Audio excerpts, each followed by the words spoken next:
오늘 하나님이 다스리는 사회라는 제목으로 말씀을 전하겠습니다. 이스라엘이 가지고 있는 율법인데요. 율법인데 이 율법의 형태가 시민법 형태로 주어졌죠. 이거 왜 그러냐면 이제 지금 이 율법이 쓰여지는 순간에는 시기에는 하나님의 나라라고 하는 것이 가시적 국가 형태로 하나님 부르셨습니다. 그래서 국가 안에서 살아가는 백성들이 지켜야 할 법의 형태로 율법을 주신 것이지. 지금 오늘날은 하나님의 나라라고 하는 것은 더 이상 어떤 국가 개념이 아니죠. 국가 개념이 아니라 통치권 인정에 대한 개념으로 바뀌었어요. 예수 그리스도 안에서. 예수 그리스도가 다시 오실 때까지 우리가 하나님의 통치권을 인정하는 그곳이 하나님의 나라가 되었고, 지금 이 시대에는 하나님이 국가 형태, 국토가 있고, 그 다음에 지도자가 있고, 그 다음에 하나님 하나님 부르시는 나라로 만들기 위해서 이제 법을 주셨는데, 그게 율법이고, 그 율법의 형태가 그 나라 안에서 지켜야 하는 시민법 형태로 하나님이 주신 것입니다. 그래서 이걸 문자 그대로 적용하기에는 어려움이 있는 것이죠. 이 안에 들어가 있는 의미와 내용을 우리가 잘 파악하면서 그 원리를 따라 살아가는 것이 중요하다라고 하는 것입니다. 그래서 오늘 주어진 시민법을 보면 어떤 내용이 있습니까? 25장 1절부터 3절 보면 공정한 재판과 형량을 주라라고 하는 거죠. 사람이 잘못해서 태형, 그러니까 이제 매로 치는 형을 내릴 때에는 아무리 잘못해도 몇 대까지만 칠 수 있었어요? 40대까지만 칠 수 있었다라고 하는 것입니다. 그러니까 인간의 기준으로 너희 평가하지 말고 하나님의 기준으로 평가하라는 거예요. 인간이 복수심을 가지고 때린다 그러면 죽을 때까지 때리겠죠. 근데 40대 때리면 보통 이제 죽겠다 싶으니까 하나님이 40대까지만 때리라. 그 사람의 죄를 지은 것만 정확하게 계산해서 때리고, 아무리 큰 죄를 지었다 할지라도 태형으로는 40대 이상 때리지 말라. 이렇게 이야기를 하는 것입니다. 하나님도 마찬가지죠. 하나님도 우리를 대할 때 하나님 자기의 기준을 가지고 대하면 누가 살아남겠어요? 아무도 살아날 수 없습니다. 하나님 우리를 대하실 때 하나님의 잣대를 가지고 우리를 대하지 않으십니다. 우리 탕자의 비유 있죠? 탕자의 비유. 형이 왜 동생을 향해서 그렇게 분노합니까? 형의 잣대로 보면 동생은 죽일 놈이거든요. 아주 나쁜 놈 아닙니까? 그런데 그 똑같이 자녀를 보는데 형의 시각이 있고 아비의 시각이 있어요. 그러니까 아비는 용서하지 않습니까? 아비는 오히려 돌아온 것을 즐거워하죠. 시각의 차이예요. 시각의 차이. 우리가 어떤 사람을 정죄하고 어떤 사람에게 이렇게 대할 때 우리의 시각과 우리가 가지고 있는 잣대를 가지고 대하면 그 사람 죽어요. 누구의 시각으로 대해야 됩니까? 하나님의 시각으로 대해야 한다. 그러니까 사회 전체에 우리 가정 아래에서 교회 아래에서 다 이런 하나님의 시각을 가지고 살아갈 수 있어야 한다라고 하는 것이 오늘 공정한 재판과 형량에 관한 법입니다. 그리고 4절은 곡식을 떠는 소에게 망을 씌우지 말지니라. 소에게 망을 왜 씌울까요? 일하면서 곡식을 조금 먹을까 봐. 그게 아까워가지고 망을 이렇게 씌워놓고 먹지도 못하게. 그러면 소 입장에서는 얼마나 괴롭겠습니까? 내가 조금 먹는 거 놔둬라. 이렇게 이야기를 하시는 것입니다. 놔두고 그거 네가 기르는 가축도 너로 인해서 잘 먹고 배부르게 해서 일을 시켜라. 이렇게 이야기를 하는 거죠. 보면 하나님 참 섬세하세요. 참 섬세하시고 정말 이렇게까지 하나님이 자연과 창조 만물을 아끼고 축복하시고 다스리시는가 놀랄 정도로 이렇게 세밀하게 되어 있습니다. 5절부터 10절까지는 이제 우리가 흔히 이야기하는 형사취수제도지요. 형사취수제도. 가족 중에 형님 결혼을 했는데 이제 형님이 죽었어요. 형님이 죽고 아들이 없습니다.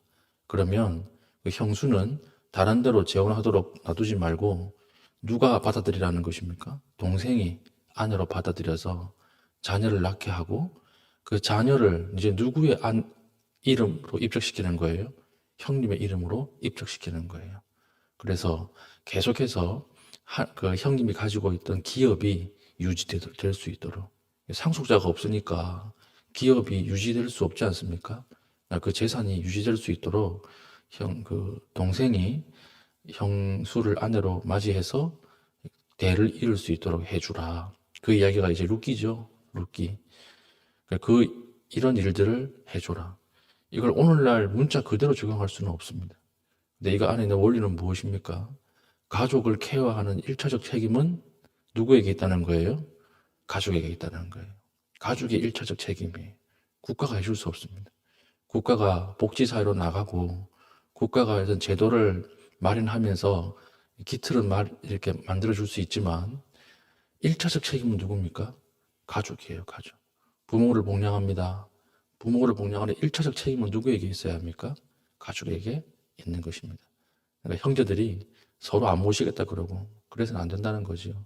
1차적으로 우리 가족이 먼저 가족을 챙기고 그 다음에 이제 사회 어떤 시스템의 역량을 이용하는 것, 이런 것들이 중요하다라고 하는 것이죠. 그리고 어려운 가족들을 돕는 것은 사랑이 아니라 지금 뭘로 보고 있냐면 의무로 보고 있어요. 하나님이. 우리 사랑이 많아서 우리 가족을 돌보자, 이게 아니라는 거예요. 이게 아니고 가족이 가족을 돌보는 것은 의무예요. 의무. 그래서 반드시 해야 하는 것입니다. 그래서 이 의무를 제대로 하지 않은 사람을 10절 이스라엘 중에서 그의 이름을 신벗김 받은 자의 집이라 부를 것이니라. 신벗김을 받은 자의 집, 이 말은 그냥 수치스러운 그리스도인, 이런 뜻이에요. 수치스러운 사람, 공동체에서 그냥 매장을 시켜버리라는 거예요. 이렇게 강력하게 하나님께서 이야기를 하고 있다는 것입니다. 그리고 13절부터 16절까지 보면 정직한 상거래에 대한 법이죠.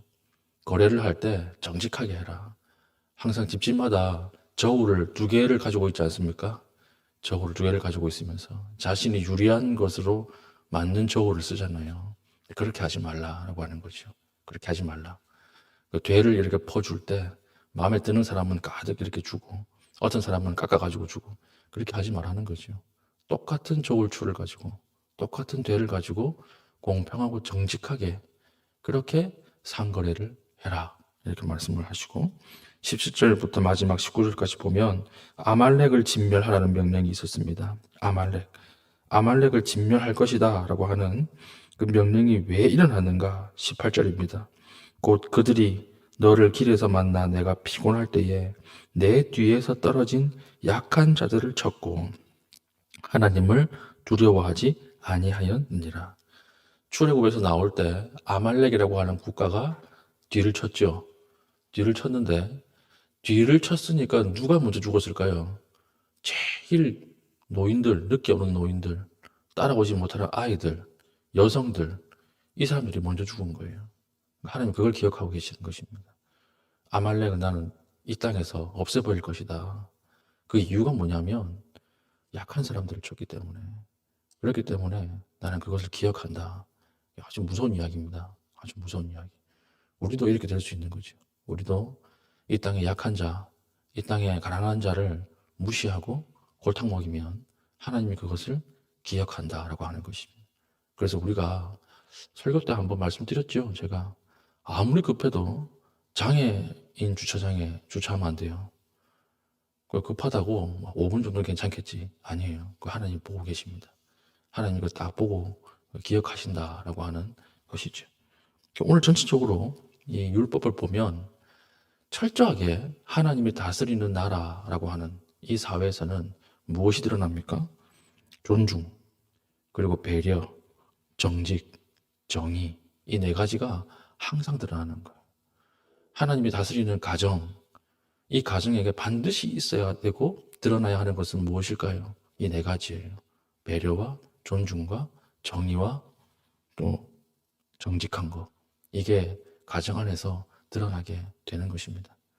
우리는 가정 안에서 우리 가까운 사이라서 얼마나 배려 없이 행동합니까? 그렇죠? 맛있는 거 이렇게 사가지고 있으면 아이들 주잖아요. 주면서 빨리 먹어. 아빠 와. 아빠 오면 다 뺏겨. 이렇게 얘기하지 않습니까? 예, 그렇죠. 그래가지고 빨리 먹으라고 이렇게 아빠 뺏길까봐 그렇게 이야기를 하고 또 뭐 음식 상한 게 있으면 엄마 상했어 이러면 아유 놔둬라 아빠 주게 뭐 이렇게 얘기하지 않습니까? 그 설교하다가 보니까 화가 나네요. 예, 얼마나 배려가 없는 거예요. 존중하지 않는 것입니까? 우리가 서로가 서로에게 존중이 사라지고 배려가 사라지고 이렇게 될 수 있다는 것입니다. 그러나 하나님이 다스리는 사회는 반드시 이런 것들이 드러나야 하는 이것을 놓고 우리가 기도해야 되는 것이죠. 교회도 마찬가지예요. 교회도 어떤 교회가 좋은 교회일까요? 어떤 교회가 하나님이 다스리는 교회일까요? 우리 치유가 일어나고 어떤 능력이 드러나고 이것도 하나님 다스림의 어떤 시금석일 수 있겠지만 무조건 있어야 되는 것이 있어요. 이 네 가지. 존중하고 배려하고 정의로운 거, 서로 사랑하는 거. 이것이 드러나지 않으면 그 교회는 하나님 다스리는 공동체 아닙니다. 치유가 일어나고 막 능력이 일어나는데 싸운다. 하나님의 공동체 아니에요. 그렇죠? 국가도 마찬가지입니다. 국가. 하나님이 다스리는 국가. 잘 먹고 잘 사는 것. 이것만이 아니에요. 이 안에 반드시 서로가 존중하고 배려하고 정의를 사랑하고 의로 가득 찬 사회로 만드는 것.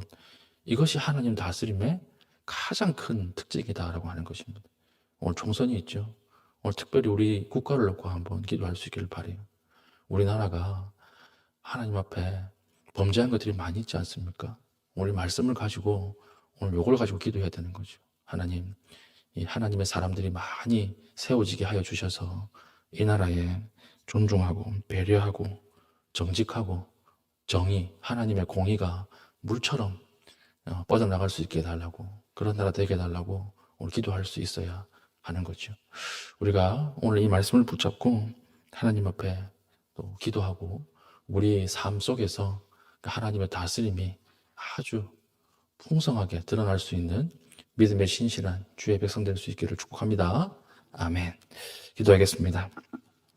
기도할 때에 오늘 말씀을 가지고 기도할 때에 하나님 다스림을 따라서 서로 존중하게 하시고 배려하게 하시고 정직을 사랑하게 하시고 정의를 행할 수 있는 힘을 허락하여 주시고 이 사회를 그렇게 만들 수 있도록 은혜로 채워 주시옵소서 기도하시고요.